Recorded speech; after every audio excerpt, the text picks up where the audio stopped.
Bismillahirrahmanirrahim. Alhamdulillahirabbil alamin wa bihi nasta'in. La haula wala quwwata illa billahil aliyil azim. Amma ba'du. Assalamualaikum warahmatullahi wabarakatuh.ขอความสันติความเมตตาความจำเริญจากพระองค์อัลเลาะห์ซุบฮานะฮูวะตะอาลาได้ประสบกับพี่น้องที่กำลังติดตามรับฟังและรับชมช่วงรายการบทบัญญัติจากฟากฟ้าทุกท่านนะครับพี่น้องครับบทบัญญัติจากฟากฟ้าในตอนที่ผ่านมานะครับเราได้พูดถึงเรื่องของการแต่งกายนะครับซึ่งการแต่งกายนั้นก็ถือว่าเป็นสิ่งที่มีความสำคัญนะครับซึ่งพระองค์อัลเลาะห์ซุบฮานะฮูวะตะอาลาได้ใช้นะครับลูกหลานของนบีอาดัมนะครับว่ายาบันีอาดัมคูซูซีนะตะกุมอินดะกุลลิมัสยิดิน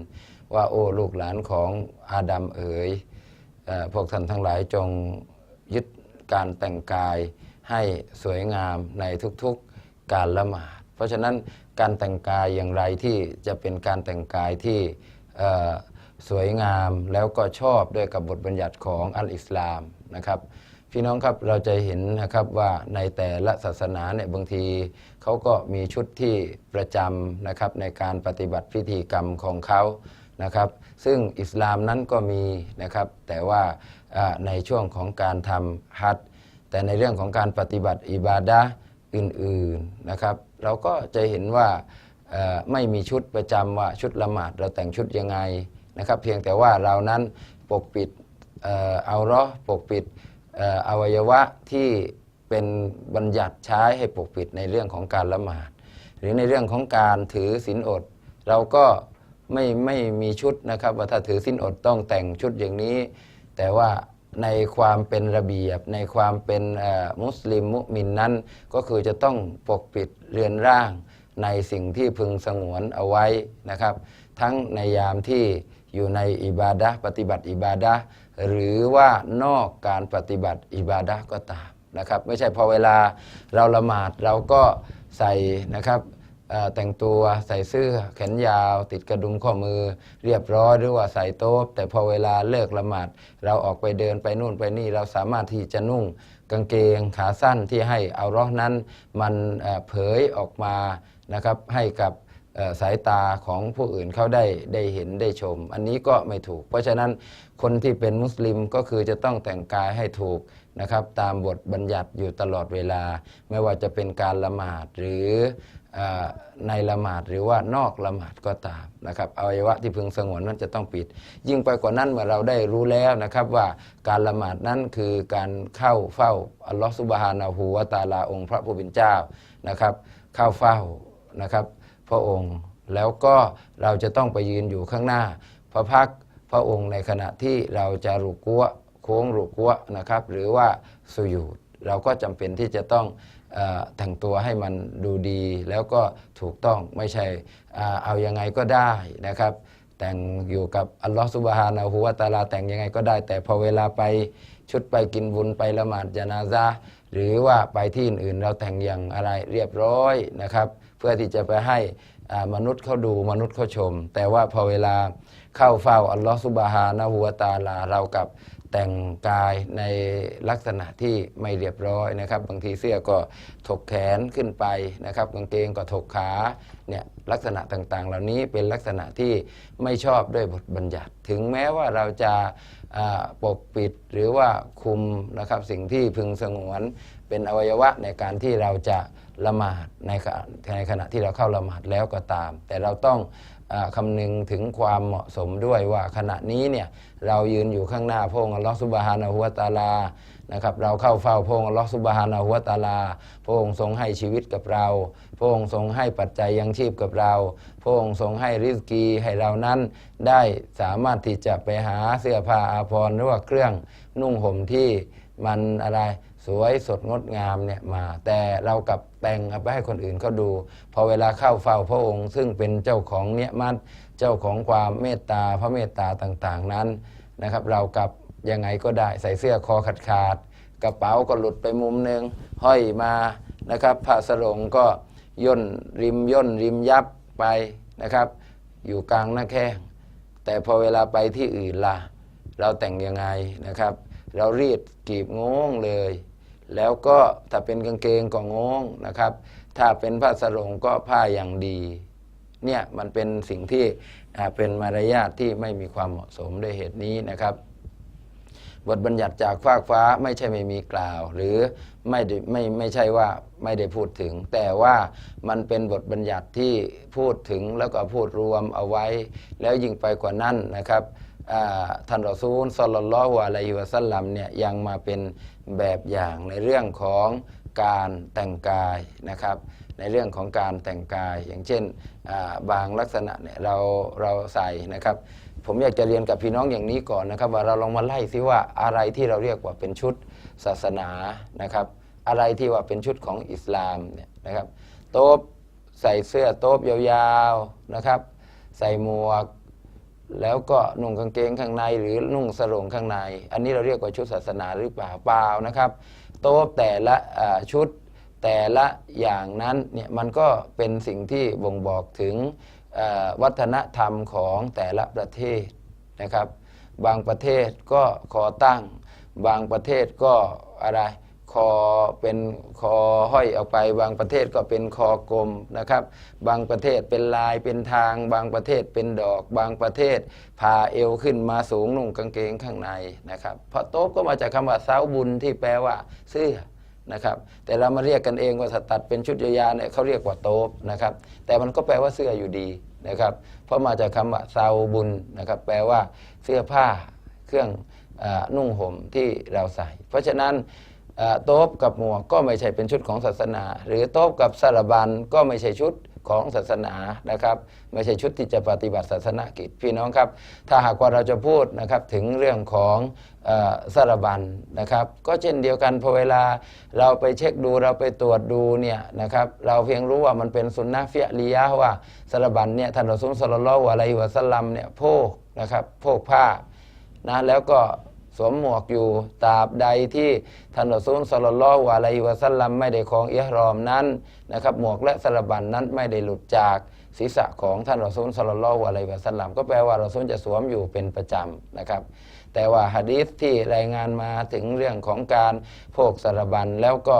ละหมาดใส่หมวกแล้วก็ละหมาดจะได้ผลบุญมากกว่าธรรมดาได้ผลบุญมากกว่าปกติกี่ร้อยเท่ากี่พันเท่ากี่หมื่นเท่าส่วนมากจะเป็นหะดีษที่มีปัญหาก็คือหะดีษที่อ่อนนะครับพี่น้องครับถ้าหากว่าเราไปตรวจดูนะครับถ้าเรากำลังจะพูดจะคุยกันอยู่ว่าไอ้หมวกก็ดีหรือว่าสารบัญก็ดีเนี่ยมันเป็นชุดศาสนาหรือเปล่านะครับคำตอบก็คือไม่ใช่เพราะว่าพอเราไปเช็คดูเนี่ยนะครับตอนนี้เนี่ยประเทศไทยเราก็มีการนิยมนะครับชมชอบหรือว่าฮือฮากันในเรื่องของสารบัญเนี่ยถ้ายิ่งเก่าเนี่ยราคา 60,000 70,000นะครับบางยี่ห้อบางชื่อเนี่ยผืนหนึ่งเนี่ยนะครับ60,000 70,000แต่ว่าถามว่าเราเอามาโพกในการทำอิบาดะห์แล้วมันได้ผลบุญเพิ่มขึ้นหรือเปล่านะครับมันเป็นค่านิยมที่เราชอบเองนะครับเราชอบเราก็ต้องยอมรับว่าเราชอบแม้กระทั่งตัวของผมเองเนี่ยนะครับก็มีเขามีเก็บสะสมเราก็เก็บเอาไว้ดูรู้จักชื่อมันนะครับมีชื่อบารอสมีชื่อบุกดาดีนะครับมีอบูกัฟเฟนมีสลีมเยอะแยะไปหมดที่เขาตั้งที่เขามีชื่อและแต่ละชื่อแต่ละยี่ห้อนั้นนะครับจะแพงนะครับตามอะไรตามอายุของมันยิ่งเก่าเนี่ยยิ่งแพงเพราะฉะนั้นพอเวลาเราไปดูนะครับไปดูที่มาของสารบัญเนี่ยบางคนก็มีคำพูดว่าอัลอุมามะอัลอุมามะตุตาจุลวะกอรอุมามะสารบัญนั้นมันเป็นมงกุฎของผู้ที่มีความยำเกรงมันเป็นมงกุฎของผู้ที่มีความนอบน้อมถ่อมตนนะครับอันนี้ก็ว่ากันไปแต่ว่าเราไปเห็นนะครับถ้าหากว่าเราบอกว่ามันเป็นชุดละหมาดมันเป็นชุดที่เราทำศาสนาเอามาใส่แล้วก็ปฏิบัติศาสนานะครับไปดูอาหรับเนี่ยผ้าสารบัญที่เขาโพกเนี่ยนะครับเขาจะออกตามงานเขาจะแต่งเป็นชะบียะเป็นชุดเป็นวัฒนธรรมประจำท้องถิ่นของเขานะครับแล้วก็บางคนก็โพกแล้วก็ไปร้องเพลงขึ้นเวทีนะครับแล้วแต่ยี่ห้อนะครับร้องเพลงคือ มันเป็นวัฒนธรรมพอเวลามีงานที่สำคัญเนี่ยนะครับอาหรับแทนที่เวลาอยู่เป็นราชการนะครับอยู่เป็นรอสมีของเขาในขณะที่เป็นชุดนะครับอยู่ประจำราชการหรือว่าเป็นชุดที่เป็นประจำชาติของเขาก็จะเอาผ้าคลุมนะครับเช็คเราก็จะเห็นว่าเขาใส่โต๊ะใส่หมวกข้างในแล้วก็เอาผ้าคลุมนะครับแต่พอเวลาเขาเปื้องจากชุดนี้เนี่ยนะครับเขาเข้าไปในงานเนี่ยเขาจะโพกผ้าแล้วก็ถือไม้เท้านะครับถือไม้เท้าหรือบางคนก็โพกแล้วก็ขึ้นเวทีใส่โต๊ะนี่แหละเพราะฉะนั้นจึงสรุปได้ว่าโต๊ะนะครับหรือชุดยาวๆที่เราเห็นกันเนี่ยมันไม่ใช่สิ่งที่ว่าเราจะไปยึดถือว่าเป็นชุดประกอบพิธีแล้วเป็นชุดศาสนาแต่ว่าเราดูว่ามันเรียบร้อยไงนะครับเราดูว่ามันเรียบร้อยแล้วพอใส่ไปไม่เหมือนกันเนี่ยมันก็สวยอย่างเช่นนักเรียนในมูลนิธินะครับเพื่อคุณธรรมเราก็เห็นพอเวลาเข้าไปละหมาดเขาก็ใส่นะครับนั่นมันเป็นชุดที่ปกปิดร่างกายปกปิดเอาร้อนแล้วก็ดูสะอาดแล้วก็สวยสดงดงามแค่นั้นเองนะครับแต่ว่ามันไม่ได้เป็นชุดที่ว่าจำกัดว่าถ้าละหมาดต้องใส่ชุดนี้ไม่ใช่นะครับเพราะฉะนั้นคนที่เขาร้องเพลงเขาก็ใส่ชุดนี้แล้วก็พกสารบัญนะครับร้องในชีตเขาก็ใส่เนี่ยเขาไม่ได้ไปละหมาดเขาก็แต่งตัวของเขาแบบเนี้ยแล้วเขาก็อะไรขึ้นเวทีไปร้องเพลงนะครับตามอะไรตามสิ่งที่ประเทศของเขาได้ปฏิบัติเพราะฉะนั้นชุดต่างๆเหล่านี้เนี่ยนะครับก็จึงไม่ใช่ชุดที่ปฏิบัติศาสนาส่วนชุดในการครองอิหรอมนะครับในการครองอิหรอมก็มีผ้า2ชิ้นอันนั้นก็เป็นชุดที่กำหนดนะครับที่เป็นชุดที่ท่านรอซูล ศ็อลลัลลอฮุอะลัยฮิวะซัลลัมได้แต่งเพราะว่าการที่ได้แต่งอย่างนี้เนี่ยนะครับไม่ว่าจะเป็นเจ้าฟ้าข้าแผ่นดินนะครับเป็นพระมหากษัตริย์หรือว่าเป็นคนธรรมดาแต่เข้าสู่พิธีกรรมนี้แล้วเนี่ยนะครับก็มีความเท่าเทียมมีความเสมอภาคคนที่มีเงินมีทองมากมายขนาดไหนก็ตามแต่พอเวลาจะไปเข้าพิธีอย่างนี้นะครับจะไปตะวาฟไบตุลลอฮ์จะไปซะแอนะครับจะไปทำอะไรพิธีกรรมที่เกี่ยวกับเรื่องของฮัจญ์เรื่องของอุมเราะห์นั้นเขาก็แต่งตัวแบบนี้นะครับเหมือนกันไปจากประเทศจีนล่ะก็มีผ้า2ชิ้นไปจากประเทศไทยก็มีผ้า2ชิ้นนะครับ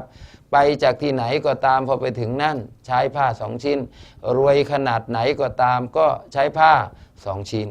ตรงนี้นะครับแล้วก็เย็บไม่ใช่เป็นผ้า2ชิ้นที่เป็นอะไรผ้าที่เป็นรอยเย็บมีตะเข็บมีต่อนะครับอันนี้ไม่ใช่จะเป็นผ้าที่ธรรมดาเรียบแล้วก็เอาไปนุ่ง1ผืนและอีกผืนหนึ่งก็ใช้ห่มนะครับในการเดินตะวาฟในการซะแอเพราะฉะนั้นนั่นชุดนั้นเราจะเห็นว่าไม่มีใครเอาไปแต่งทำอะไรนะครับไอ้ผ้าขาว2ชิ้นเนี่ยไม่มีแต่ว่าถ้าหากว่าสวมโต๊ะใส่หมวกเราก็ยังเห็นว่าขึ้นเวทีร้องเพลงสวมโต๊ะใส่หมวกเราก็เห็นว่าขึ้นเวทีนะชีดสวมโต๊ะใส่หมวกคลุมนะครับเราก็เห็นว่าบางทีงานนิกาห์เจ้าบ่าวบ้านเราก็เอาไปแต่งนะครับเนี่ยโดยเหตุนี้มันเป็นชุดที่บ่งบอกถึง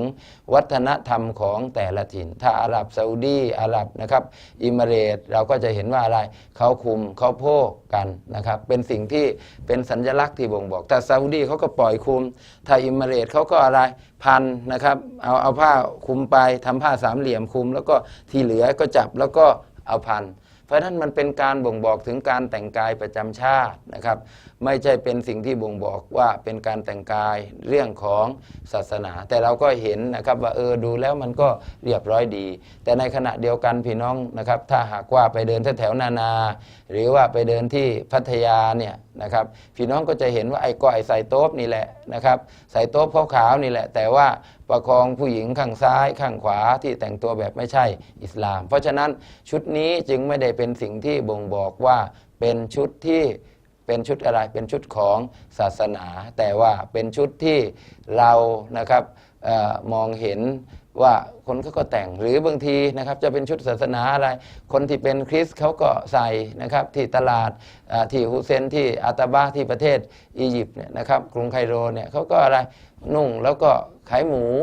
นะครับ ขายเนื้อหมูขายเนื้อสุกรคริสต์เขาก็ใส่เพราะฉะนั้นจึงเป็นสิ่งที่ไม่ได้บ่งบอกว่าเป็นชุดประจำในการปฏิบัติศาสนกิจหรือเป็นชุดที่เราจะใช้นะครับแต่ว่ามันสวยงามมันเรียบร้อยเราก็ใส่กันไป